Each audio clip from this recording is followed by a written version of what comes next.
বিসমিল্লাহির রহমানির রহিম আউযু বিল্লাহি মিনাশ শাইতানির রাজিম। হে সমস্ত ধর্মপ্রাণ ভাইরা এবং সে সমস্ত তরিকত জগতে যারা আছেন সকল ভাইদেরকে, সকল বোনদেরকে আমি আরও একটি আলাপ করব। সেই আলাপটি হলো যে আমরা যখন রাতের গভীরে কোনো ফ্যাসাদে পড়েছি, কোনো টেনশনে পড়েছি, কোনো বিপদে পড়েছি, তখন আমরা আল্লাহকে ডাকি। আল্লাহকে ডাকি যে আল্লাহ আমাকে বিপদ মুক্ত করো, আল্লাহ তুমি আমাকে এই সমস্যার সমাধান করে দাও। হে আল্লাহ, তুমি যদি এই সমস্যার সমাধান না করে দাও তাহলে তোমাকে ডাকবো কিভাবে? মন তো ঠিক থাকে না, বিভিন্ন কান্দাকাটি করি। তবে সবার আগে আরেকটা কথা বলে নেই যে আল্লাহ আল্লাহ শুদ্ধ করে যদি বলা হয় আল্লাহ, তাহলে আল্লাহ শব্দের অর্থ কি? আল্লাহ শব্দের অর্থ পাওয়া যায় আলো। আল্লাহ শব্দের অর্থ পাওয়া যায় আলো। আলো কয় ভাগে, কত প্রকার? আলোর কি কোনো শেষ আছে? আলোর তো কোনো শেষ পাওয়া যায় না। তবে আমি বলবো যে আলো যদি বলি, আলোর প্রকারভেদ গুণে শেষ করা যাবে না। তবে আল্লাহ শব্দের অর্থ যে আলো, সে আলোটা আসলে কি? কোন আলো? জ্ঞানের আলো, নাকি বাতির আলো, নাকি অন্য কোনো আলো বোঝানো হইতেছে? তাহলে সে আলোটা কি? যে সমস্ত সৃষ্টির দিকে যদি লক্ষ্য করি, সমস্ত আলোটাও আল্লাহ থেকে সৃষ্টি। সমস্ত গুণ ক্ষমতা যা কিছু আছে পৃথিবীতে, সমস্ত গুণ ক্ষমতা সে আল্লাহ থেকেই সৃষ্টি। সমস্ত কিছু যদি আল্লাহ থেকেই সৃষ্টি হয়ে থাকে, তাহলে আমি চাবো কার কাছে? আল্লাহর কাছেই তো চাবো। আমি যদি কাউকে ডাকি, এ ভাই শোনেন, এ বোন শোনেন, তখন কিন্তু ডাক শুনবে, শুনে আসবে, কাছে আসবে যে ভাই কেন ডাকছো? কিন্তু আমরা যখন রাতের গভীরে চোখের পানি ফালাই, ডাকি আল্লাহকে যে হে আল্লাহ, তোমার আমল কিভাবে করতে পারি, কিভাবে কিভাবে করলে তুমি খুশি হবা, যতটুকু আমার সমর্থ হয় অতটুকুই করতেছি। কিন্তু দেখা যায় আমি যে ডাকি, আমার ডাকে তো কোনো সাড়া পাই না। আমি যদি বলি ভাই কুদ্দুস ভাই কোথায় যাইতেছেন, তিনি বলতেছে ভাই আমি অমুক জায়গায় যাইতেছি। তা আল্লাহকে যে ডাকি, আল্লাহ তো কখনো এরকম বলল না। যখন আমি বলি মা, মা বলতেছে বাবা কি বলো, বাবা বলো। কিন্তু আমি যে আল্লাহ ডাকি, আল্লাহ কি আমার ডাকে সুমুখ দিল? তাহলে ডাকি আল্লাহকে, সুমুখ কে নেয়? আমি যখন আল্লাহ বলি, তখন আল্লাহ আমাকে বান্দা বলে ডাক দেখ বা বন্ধু বলে ডাক দেখ, তাকে আমি শুনেছি না দেখেছি? তাহলে বিষয়টা কি? সৃষ্টিতে সমস্ত প্রাণী জগতের মধ্যেও যদি যাই, আমি একটা পোষা বিড়াল, পোষা কুকুর, পোষা গরু বা এ ধরনের প্রাণীকেও যদি ডাকি, ডাকে সাড়া দেয়, আসে।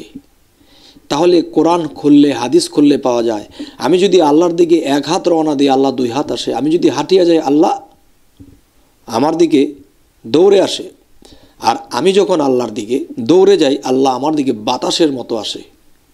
তাহলে আমি যে ডাকি, তো আমার ডাকের শব্দ আমি পাইলাম না। তো যে আমি যদি বলি আল্লাহ, আল্লাহ তো বলল না হে বান্দা কি বলিস, কি দরকার তোর? তাহলে সারা জীবন ডাকলাম, আমার মাকে ডাকলে সুমুখ দেয়, কোনো ব্যক্তিকে ডাক দিলে সুমুখ দেয়, কিন্তু আমার আল্লাহ তো একদিনও সুমুখ দিল না। তবে দেয়, তবে দেয় যদি কেউ দয়া করে আমার এই কথাগুলো নেয়। সেই কথাগুলো হলো, আল্লাহ বলেছে যে কোরআনে আরেকটি আয়াতে বলেছে যারা আমার পথে, আল্লাহ বলতেছে, যারা আমার পথে সাধনায় আত্মনিয়োগ করে আমি তাকে পরিচালনা করি। তাহলে এই পৃথিবীতে যদি আমরা ঘুরি, ওলামাগণ থেকে শুরু করে যারা এলেম শিক্ষা দেয় এবং যারা আল্লাহর পথে মানুষকে ডাকে, কিন্তু তারা একটা কথা বলে যে নামাজ পড়ো, রোজা রাখো, হজ জাকাত দাও, এরকম। কিন্তু কোরআনের মধ্যে আসছে যে আল্লাহ বলতেছে, যারা আমার পথে সাধনায় আত্মনিয়োগ করে আমি তাদেরকে পরিচালনা করি। কিন্তু সেই সাধনাগুলো কিভাবে করতে হয় এই বিষয়গুলো তো আমাদের জানা হলো না। যেমন বলা হয়েছে সাধনার কথা, এই সাধনাগুলো করতে পারলে আল্লাহ তাদেরকে পরিচালনা করে।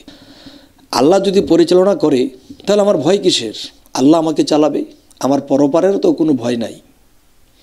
তাহলে সূরা কাহাফের 17 নম্বর আয়াতে আল্লাহ বলছে, যারা আমার সুপথ প্রাপ্ত না তারা কখনোই মুর্শিদ পাবে না। আর এই পৃথিবীতে যারা মুর্শিদ পায় নাই, আল্লাহর কথা অনুসারে তারা সুপথে নাই। আর যারা মুর্শিদ ধরল তাদেরকেই আমরা বদনাম গাই। যারা সাধারণ লোক আছি, যারা মুর্শিদ ধরি নাই, তারা তরিকতের লোকদেরকে, মুর্শিদ ধরা লোকদেরকে বদনাম গাই। তাহলে এটাই উল্টা চলছে জগতে। এবার আসি যে আমি যখন আল্লাহকে ডাকি তখন আল্লাহকে আমাকে ডাকে সাড়া দিল কিন্তু বুঝি না। এবার আসি, ডাকে সাড়া কি এখনই দিবে? সেই সাধন যিনি সাকসেস করে বা সাকসেসের পথে যায়, তখন আল্লাহ তার ডাক শোনে এবং সুমুখ দেয়। আল্লাহ বলেছে খালাকাল ইনসানি,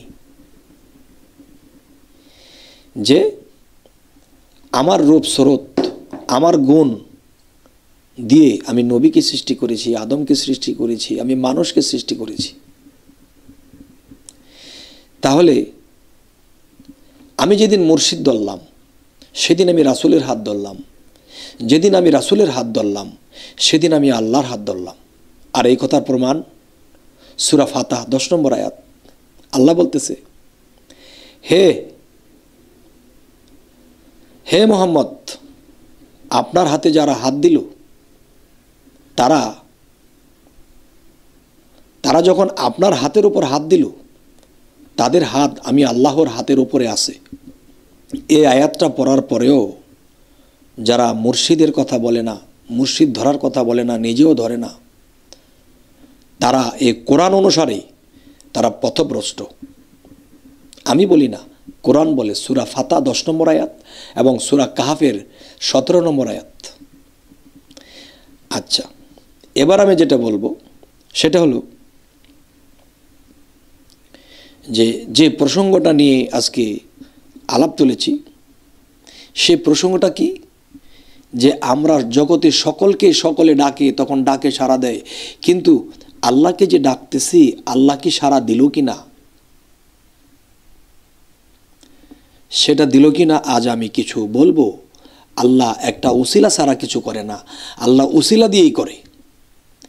আমি যখন বলতেছি আমার এই সমস্যার সমাধান যেন হয়, এই সমস্যার মধ্যে যদি পড়ে থাকি তোমার ইবাদত করতে পারি না, হে আল্লাহ তুমি আমাকে ভেজাল মুক্ত করো, তখন কান্দাকাটি করে যখন রাতের গভীরে ঘুমাইছিলাম, তখন সেই রাত্রে দেখলাম যে মুর্শিদ আসছে, যাকে ফার্সি ভাষাতে পীর বলা হয়। সেই মুর্শিদ আরবি ভাষা, সেই মুর্শিদ যখন আসছে, আয়সা বলতেছে, বাবা তুমি তো আল্লাহর কাছে অনেক কান্নাকাটি করতেছো, তোমার এই ভেজালটা মুক্ত হবে, তুমি এই কাজগুলো করো আর এই নিয়মটা পালন করো, তোমার এই ভেজাল মুক্ত হয়ে যাবে।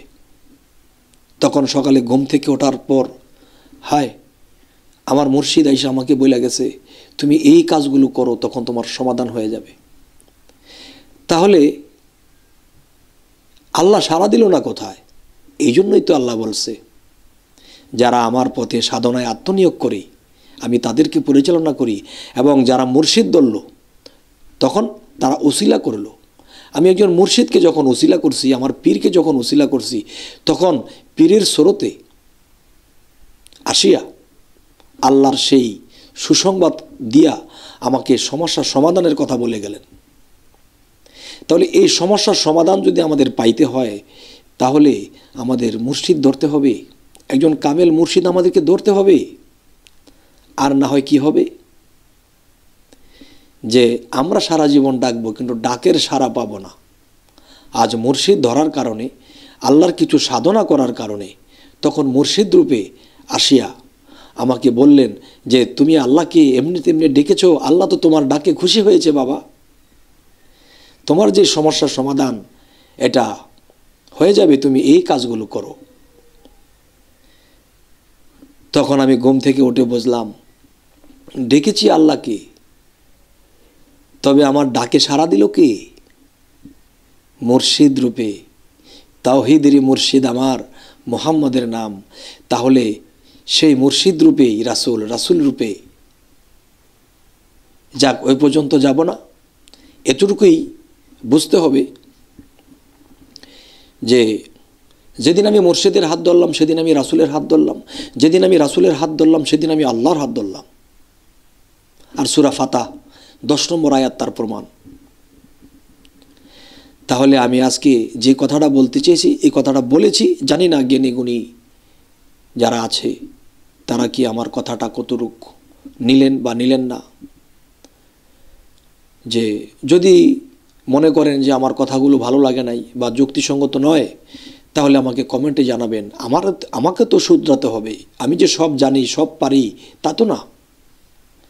যদি আপনারা একটা হাদিস বা একটা কোরআনের রেফারেন্স দিয়ে যদি বলেন যে ভাই তোমার এই কথাটা তো ঠিক হলো না, তাহলে আমি যদি শুধরাই তাহলে আপনারও সওয়াব হবে শরীয়তের ভাষায়। তো আজকে যে মূল উদ্দেশ্যটা, যে আমরা যখন ডাকি আল্লাহকে সুমুখ দেয় কে? তাহলে মুর্শিদ যদি আমরা না ধরি তাহলে আল্লাহ সুমুখ কিভাবে দেবে? তাহলে কথা যখন আমি মাইকে বলি তখন প্রকাশ হইতেছে মাইক দিয়ে। এখন আমাদের মাইক নেই, তাহলে আল্লাহ যখন কথা বলবে আমার কানে পৌঁছাবে কি দিয়ে? মুর্শিদের মুখ দিয়া। আল্লাহ কথা বলবে আরশে আযমে বসে, আর সেই মাইক রূপে মুর্শিদের মুখ দিয়ে আমার কানে পৌঁছাবে, আমি শুধরাবো এবং সেই নাম ডাক শুনলাম। যখন ডাকলাম আল্লাহকে, এসে গেল মুর্শিদে, মুর্শিদ আমাকে পথ দেখায় দিল, বাবা তুমি এই করো, তোমার সমাধান হয়ে যাবে। আজ আমি এই কথাগুলো বলেই রাখছি। আরেকটা কথা হলো যে যদি আমাদের এই চ্যানেলের কথাগুলো আপনাদের ভালো লাগে, তাহলে আমাদের আর শত শত ভিডিওগুলো করা আছে, তাহলে সাবস্ক্রাইব করুন, আমাদের বাকি ভিডিওগুলো পেয়ে যাবেন। আজ এই বলি রাখছি। আল্লাহ হাফেজ।